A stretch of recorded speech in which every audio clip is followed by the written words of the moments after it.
बिस्मिल्लाहिर्रहमानिर्रहीम। अस्सलाम वालेकुम नाज़रीन, आज के अपडेट्स आप लोगों को पता लग रहे हैं। इमरान खान साहब को इस्लामाबाद हाई कोर्ट पेश किया गया। उसके बाद फिर सबसे पहले तो अलकादर ट्रस्ट केस में उनको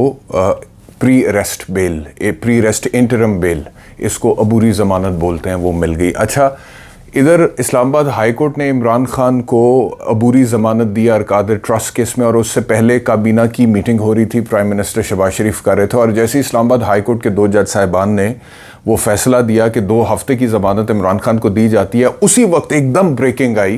कि वज़ीर आज़म ने काबीना का इजलास दोबारा 4:30 बजे तलब कर लिया। और उससे पहले जो इजलास हो चुका है उसके अंदर कुछ वज़रा ने वज़ीर आज़म पाकिस्तान शहबाज शरीफ को कहा है कि 232 पर गौर करें, यानी कि इमरजेंसी पाकिस्तान में लगाने पर गौर करें। इस पर मैं आता हूँ कि भाई डी फैक्टो इमरजेंसी तो आप लोगों ने लगाई हुई है ना ऑलरेडी, मतलब कि इंटरनेट बंद, सोशल मीडिया बंद, व्हाट्सएप, ट्विटर, फेसबुक, यूट्यूब, ये सारी चीज़ें जो बहुत सारी जगहों पे आ ही नहीं रही हैं। फंडामेंटल राइट्स की सस्पेंशन है, आर्टिकल 19 है, राइट टू इन्फॉर्मेशन पाकिस्तान के अवाम का, उसके ऊपर मैं आता हूँ। लेकिन हुकूमत जो है उसने उसके बाद फिर कुछ बयानात आए इस तरह के कि जी ये देखें इमरान खान को रिलीफ अदालत से एक्स्ट्रा ऑर्डिनरी मिल गया। अब मैं सबसे पहले आपको ये बता दूं, लेकिन उससे भी पहले ये खबर भी दे दूं, जब मैं आपसे अभी मुखातिब हूँ, इमरान खान को सारे केसेस में जो भी उन्होंने एप्लीकेशंस फाइल की हुई थी उनकी लीगल टीम ने, हिफाजती ज़मानत के हवाले से और अलकादर ट्रस्ट केसों से पहले, सब में ज़मानत मिल गई है। अलकादर ट्रस्ट केस में 2 हफ्ते तक की ज़मानत मिल गई है। 2 हफ्ते बाद नैब जो है उसको कहा है कि आप तैयारी करके आएँ, उसके बाद आपके आर्गूमेंट सुनेंगे और उसके बाद फिर फैसला करेंगे कि ज़मानत जो है वो कन्फर्म करनी है, डिसमिस करनी है। लेकिन 2 हफ्ते तक अलकादर ट्रस्ट केस में नैब इमरान को अरेस्ट नहीं कर सकता। दूसरी बात, जितने दीगर मुकदमात थे उसमें तकरीबन मेरे इतलात के मुताबिक कोई 4-5 पिटिशंस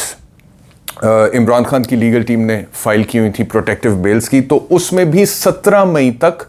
जस्टिस गुल हसन औरंगज़ेब ने, जो कि इंडिविजुअली उन पिटिशंस की हेयरिंग की, और उन्होंने कहा है कि इमरान खान को अरेस्ट नहीं किया जा सकता। 9 मई के बाद दर्ज होने वाली किसी भी FIR में, 9 मई के बाद दर्ज होने वाली किसी भी FIR में 17 मई तक इमरान खान को गिरफ्तार नहीं किया जा सकता, जिसका मतलब ये है कि अब ये अगले जो 3-4 दिन है जिसमें इमरान खान प्रोटेक्टिव बेल में है, इस्लामाबाद हाई कोर्ट की तरफ से ग्रांट की गई है, उसमें वो तमाम केसेस जो पिछले 2-1 दिन में, 3 दिन में, 4 दिन में या उससे पहले के कोई केसेस जिसमें इमरान खान के पास जमानत नहीं है और हुकूमत उनको गिरफ्तार कर सकती है, उनमें वो जाके रेलिवेंट मुतलका फोरम्स में जमानत की एप्लीकेशन दे दे और जमानत हासिल कर लें, और तब तक हुकूमत उनको गिरफ्तार नहीं कर सकती।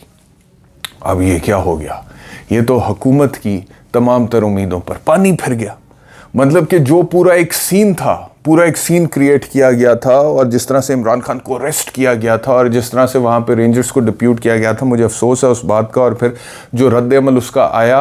उसके नतीजे में जो वाक़यात हुए, मुझे उसका भी अफसोस है। तो वो सीन क्रिएट करने वाली जो थी हुकूमत, और उन्होंने जिस तरह से फिर वो पूरा सीन पूरे पाकिस्तान को दिखाया कि देखें ये हमारी ताकत, और धक्के मारते घसीटते हुए इमरान खान को ले गए, और वो 90 एहलकार कोई रेंजर्स के, और उसके बाद फिर सिचुएशन ख़राब हुई, और फिर उनके ज़हन में था कि हमने तो कोई 125-150 पर्चा इस पर दिया हुआ है इमरान खान पे, तो अब तो ये हमारे चुंगल से नहीं निकलता भाई, अब नहीं निकलता, अब ये हमारे हाथ में है। अब एक केस में जमानत लेगा, दूसरे में गिरफ्तारी डालेंगे, दूसरे में जमानत लेगा, तीसरे में डालेंगे, 10 में लेगा, 20 में डालेंगे, 20 में लेगा, 40 में डालेंगे, 40 में लेगा,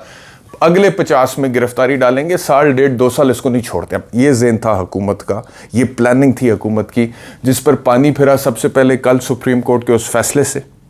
जो चीफ जस्टिस उमर अताब बंदयाल और 3 रुकनी जो बेंच था उन बशमूल चीफ जस्टिस के, उन्होंने इमरान खान को बुला के ये कह दिया कि ये तो गिरफ्तारी गैर कानूनी थी, क्लॉक को वापस रिवर्स किया, का वहीं पे जाके बैठे बायोमेट्रिक्स कराएं, और मेरिट्स के ऊपर इस्लामाबाद हाई कोर्ट उन केसेस को सुन के फैसले सुनाए, और आज वही हुआ है। मेरिट्स पे वो केसेस लगे, मेरिट्स पे उनकी सुनवाई हुई, मेरिट्स पे अदालत ने रिलीफ दिए। अब हुकूमत को मेरिट्स पे दिए गए रिलीफ की इस वक्त तकलीफ है। अच्छा, अब जो कोर्ट के ऊपर इस वक्त तनकीद हो रही है हुकूमत की तरफ से, जिसमें वो कह रहे हैं कि 4:30 बजे फ़ौरन काबीना, जैसे ही इधर अलकादर ट्रस्ट केस में इमरान खान को ज़मानत मिली है 2 हफ्ते की इस्लामाबाद हाई कोर्ट के डिविजनल बेंच की तरफ से, वैसे ही वहाँ से हुकूमत की तरफ से मैसेज आया जी, ब्रेकिंग आई जी, 4:30 बजे काबीना का इजलास। अच्छा, उससे पहले इमरजेंसी की बातें ये कर चुके हैं, मीडिया पे चला चुके हैं, वज़रा मशवरे दे रहे हैं इमरजेंसी के। अच्छा, अब एक सिंपल सवाल है मेरा, सवाल ये है कि ये जो इमरान खान को रिलीफ अलकादर ट्रस्ट केस में इस्लामाबाद हाई कोर्ट ने दिया, इसमें इस्लामाबाद हाई कोर्ट पे कीचड़ उछालने का कोई तुक बनता है? मतलब क्या मुझे कोई एक केस बता दें, एक केस पूरी पीडीएम की 13 जमातों के तमाम सियासतदानों का कोई एक केस बता दें जो कभी इनके खिलाफ दर्ज हुआ है और उसमें उन्होंने प्री रेस्ट बेल फाइल की है और उस प्री रेस्ट बेल की पहली हेयरिंग में उनको इंटरम बेल यानी कि अबूरी जमानत नहीं मिली है। कोई एक केस बता दे। यही मिला आज इमरान खान। ये this is such a regular kind of relief कि ये तो किसी को अदालतें डिनाई नहीं करती हैं। किसी के खिलाफ 302 का पर्चा है या किसी भी संगीन नौयत का जुर्म है, कोई FIA का मुल्जिम है, कोई नैब का मुल्जिम है, कोई ऑर्डिनरी लॉ में किसी केस में मतलूब है, जो बंदा जाके मिसाल के तौर पे अपना प्री रेस्ट बेल की एप्लीकेशन फाइल करता है ना जी, उसको पहली हेयरिंग पे अबूरी जमानत तो मिल ही जाती है। इसमें तो कोई रॉकेट साइंस नहीं है। अदालत सबसे पहले उसको अबूरी जमानत देती है, उसके बाद उस पर डेट डालती है, उसके बाद फिर जो इन्वेस्टिगेटिंग एजेंसी है उसको नोटिस करती है, उसके बाद उन्हें कहती है कि आके मुझे बताओ कि तुम लोगों की नज़र में ये बंदा कैसे गुनहगार है, और फिर अगर वो गुनहगार होने के सबूत पेश कर दें तो उसकी जमानत खारिज कर देती है। लेकिन ये नहीं होता है कि वो बंदा पहली दफा अदालत के पास गया, अभी अदालत भी इज इन द ब्लाइंड, उसको तो कुछ पता ही नहीं है केस के मेरिट्स क्या है। हो सकता है केस मोटिवेटेड है, हो सकता है मेलफाइडी है, हो सकता है गलत है, हो सकता है सही है। अदालत जो भी जैसा भी केस है, चाहे सही भी होगा, लेकिन पहली डेट ऑफ हेयरिंग पे of a pre arrest bail अदालत is bound to give the relief, और वही रिलीफ इमरान खान को आज अदालत ने दे दिया है। और साथ नैब को कहा है कि जी नैब आप 2 हफ्ते तैयारी करें और आके आर्गुमेंट करें और उसके बाद फिर हम फैसला करेंगे कि जमानत की कॉन्फर्मेशन बनती है, डिसमिसल बनती है। अब उसको ये हुकूमत ऐसे प्रेजेंट कर रही है कि जैसे पता नहीं कितना बड़ा सहूलतकारी हो गई है इमरान खान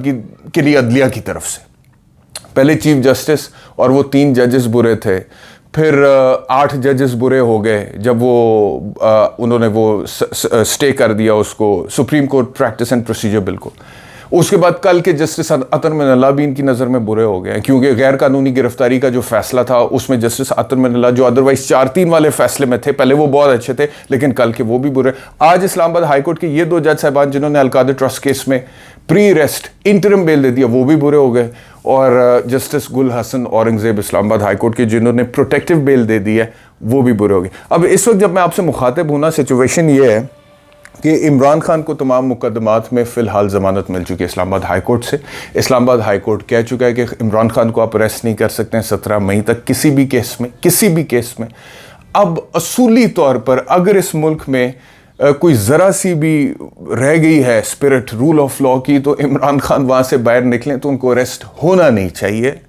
लेकिन अगर आपने तरो ही करना है, क्योंकि आप तो इमरजेंसी तक लगाने तक का सोच रहे हैं और डी फैक्टो तो आप लगा ही बैठे हैं कि जी जिसमें आपने इंटरनेट और फंडामेंटल राइट्स की सस्पेंशन की, right to information, social media, सब कुछ आप लोगों ने बंद किया हुआ है। तो अगर आप इमरजेंसी तक जाने का सोच रहे हैं सियासत, और ये वो लोग हैं, इनके चेहरे आप लोग याद रखें कि ये हमारे वो सियासी पॉलिटिकल लीडर्स हैं जो इमरजेंसी की बात कर रहे हैं, जो हमेशा इमरजेंसी और मार्शल लॉज और इस तरह की चीज़ों के खिलाफ बात किया करते थे।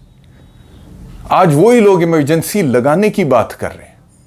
ठीक है, फंडामेंटल राइट्स को सस्पेंड करने पर गौर कर रहे हैं। तो अगर आप उस हद तक जाने के लिए तैयार हैं और मामलात को डिफ्यूज़ करने की बजाय, ख़त्म करने की बजाय, मामलात को नॉर्मलाइज स्मूथ करने की बजाय आप मज़ीद चाहते हैं कि मामलात केओस की तरफ चले जाएं, तो फिर तो ये भी हो सकता है कि इमरान खान बावजूद इसके कि तमाम तर रिलीफ लेने के बाद ज़मानतों का इस्लामाबाद हाई कोर्ट से निकले और उसके बावजूद उनको धर लिया जाए और फिर उनको बिठा लिया जाए और फिर कहा जाए कि जी इस केस में पकड़ा है, और फिर उसके बाद उनकी वकला की टीम अदालत से रुजू करे, फिर अदालत तलब करे, फिर अदालत बुलाए, फिर अदालत कहे कि ये गैर कानूनी है, फिर अदालत कहे कि रिलीज़ करेंगे। अगर इसी तरह आपने इसको चलाना है, सिस्टम को इसी तरह चलाना है, तो फिर आप देख लें कि सिस्टम बचेगा, कुछ बचेगा। और मैं सिर्फ सोचता ये भी हूँ कि ये 2-3-4 दिन में जो कुछ हो रहा है और जिस तरह से हो रहा है और जो फोकस है पूरे मीडिया का, पूरे पॉलिटिशियंस का, हर किसी का, उसमें एक आम आदमी तो दब गया भाई, बिल्कुल ही दब गया। उसकी असल जो इन लोगों की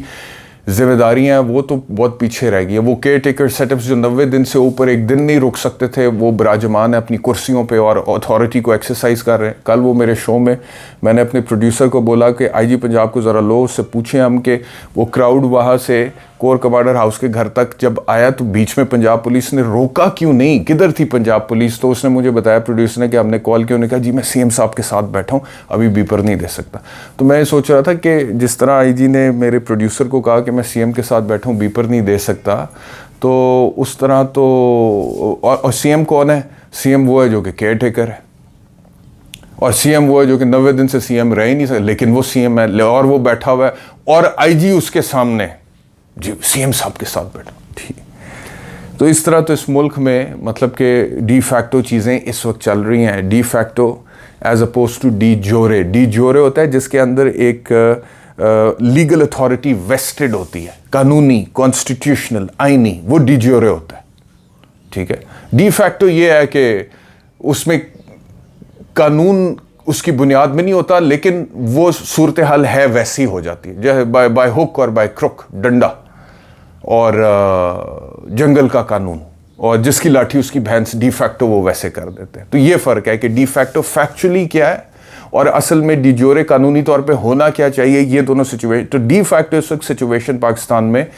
बहुत सारी चीज़ों में ऐसी है कि इमरजेंसी लगी हुई है, फंडामेंटल राइट्स की सस्पेंशन है। डी जोरे जो है वो नहीं है, लेकिन अब डी जोरे करने की तरफ भी गौर किया जा रहा है। बहरहाल अभी तक की सिचुएशन इमरान खान के हक़ में अदालतों की तरफ से दिए जाने वाले रिलीफ मेरे ख्याल में एक बहुत बड़ा उनके लिए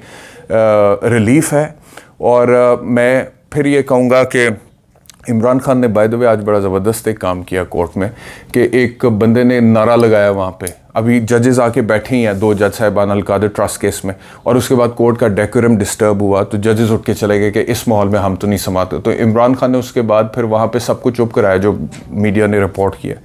और कहा जी कि ये बंदा प्लांटेड था और चुप करें। उस पर जहांगीर जदून एडवोकेट जनरल इस्लामाबाद ने कहा ये आप कैसे कह सकते हैं कि प्लांटेड था? तो इमरान खान ने जदून साहब को भी जो है ना ठंडा किया कि भाई आपको नहीं कहा, अगर आपको बुरा लग रहा है तो मैं आपसे माजरत करता हूँ, बैठ जाएं। फिर सुनने में आया कि जदून साहब के बेटे को बुला के उसको भी थपकी दिया और बिठाया और कहा है कि निज़ाम को, कोर्ट के सिस्टम को, समात को चलने दो। तो उसके बाद फिर जजेस दोबारा आए हैं और वो चीज़ें आगे बढ़ी हैं। तो मैं यही समझता हूँ कि सबको इस वक्त होशमंदी और दानिशमंदी दिखानी चाहिए। बहुत शुक्रिया वीलॉग देखने के लिए, अपना ख्याल रखिए, अल्लाह हाफ़िज़।